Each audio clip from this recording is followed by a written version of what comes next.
Earlier this year, Kilian Jornet became the first man ever to go under 20 hours at UTMB Mont Blanc, an incredible feat, and as a Coros ambassador, he has had input into these watches, which have been 4 years in the making since the last Coros Apex was released.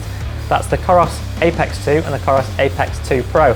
Now I'm going to give you a dive into all of the new details, everything you could possibly want to know, and one really exciting key new feature called effort pace that I want to tell you all about.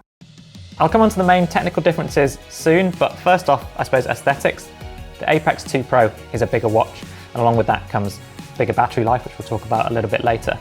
But ultimately, they're very similar watches with a very similar feature set. What differentiates them from other watch manufacturers is the scroll wheel.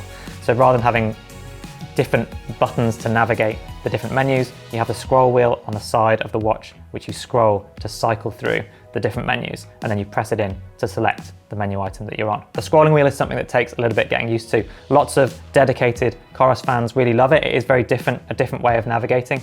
I find it a little bit fiddly on a run because of what I'm used to, and because when I wear it on my left wrist, the scroll wheel on the smaller watch, the Apex 2 actually nestles against the bone of my wrist, so therefore rotating it can be a little bit tricky. But that's easily sorted by wearing it the other way around, wearing it on the other wrist, or just nudging it down your arm a little bit, but it depends on what you're used to. There have been some reports of the scroll wheel itself being a little bit laggy. That's not something that I've really experienced, but probably it's just worth noting that if you gently kind of scroll it, then not very much happens, but if you give it a good firm kind of scroll, then it does move through the menu items quite quickly. It's starting to get a little bit colder, so you might be wearing gloves, so it's worth noting that you need to be able to physically turn the scroll wheel, but they both do protrude a reasonable distance from the bezel. The one on the Apex 2 Pro is slightly bigger, so I'd imagine that operating that with gloved hands should be relatively straightforward. A touchscreen available on a Coros watch is brand new, so that's really exciting. I'm going to show you a little bit how it works in practice now very quickly. But before I do, I'm going to ask you to touch your screen. Okay, maybe that sounded better when I wrote it down than when I've said it out loud, but please give this video a like. Maybe drop us a comment. In fact, let us know how you set up your watch. What screens do you use? What data fields are most impactful or useful for you on a run? We'd love to find out. Now I'm going to dive back into showing you how the touchscreen works. So essentially you can set it up to work either on maps only or to navigate all of the menus. And broadly at this stage, it's not particularly impactful. It allows you to scroll through the different menu items, but unless I'm missing something here, I can't tap into those menu items. I have to use the scrolling wheel to access how many floors I've climbed today or how many steps I've taken, and a further breakdown of those individual stats. So at the moment, it's kind of a fledgling feature, but it's nice that Coros have introduced the capability. All of the watches ship with this fabric strap, so it's not a rubber strap. It does allow you to get a perfect fit because you can adjust the Velcro to tiny fractions of an adjustment, which is really important for getting a firm fit against your wrist for metrics like heart rate and heart rate variability. In terms of how comfortable they are and how well they fit, that's full marks from me. A final note on the aesthetics is they're essentially outdoor watches, and the nod to that, I suppose, is the way that the bezel is designed and the way that the strap is designed to look that little bit more rugged. A lot of people are going to be navigating trails or new places to run. You get proper mapping, so you can see a real map on each of these watches. You don't get turn-by-turn navigation, but you do get told if you go off course, so you should be able to navigate effectively using the maps on these watches. In what's another first for Coros watches, both of these watches can have music, so you can listen to music via these watches without a phone using Bluetooth headphones. Now, that means that they've increased the internal storage, which was always an issue on previous models, which stopped them from being able to do this. But there is an existing limitation, although I'm told this is going to change in the future, that essentially you have to have the actual MP3 files on your computer in order to transfer them onto these watches. They do have the capacity in the future to support streaming services like Spotify. That's just not available at launch. I'm told that's coming sometime in 2023.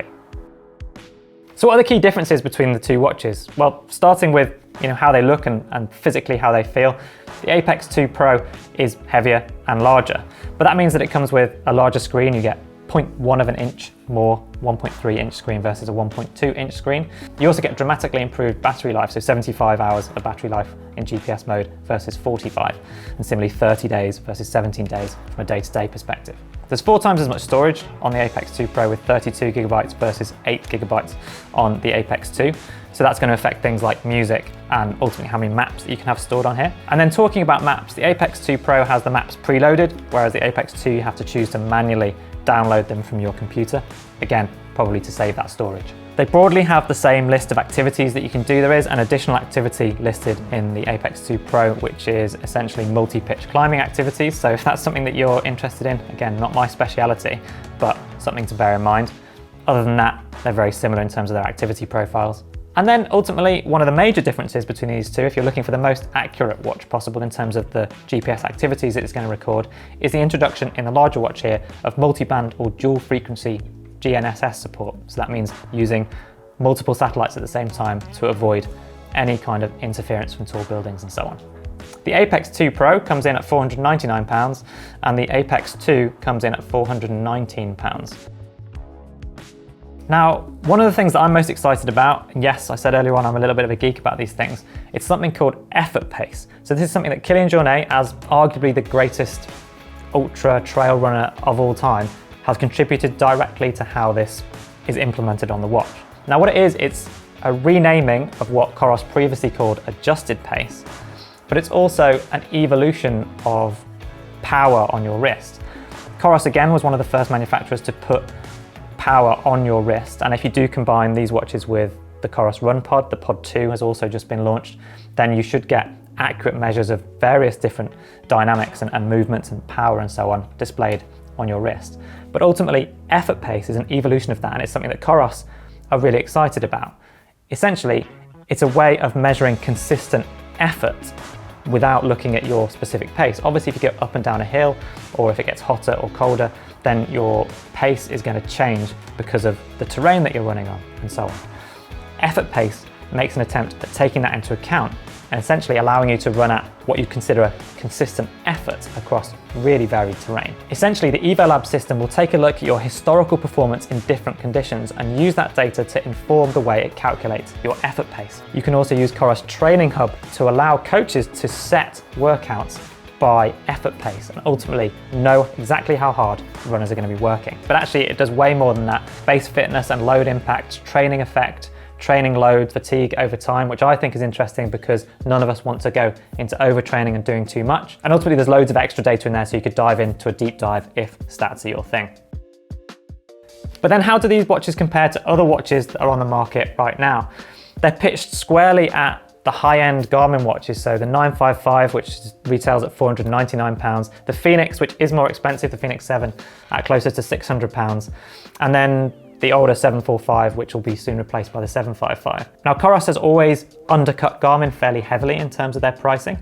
They haven't done that massively in this situation. So it is worth considering whether you're already familiar with Garmin's ecosystem. That will be the Garmin Connect app, which is the equivalent of EvoLab here.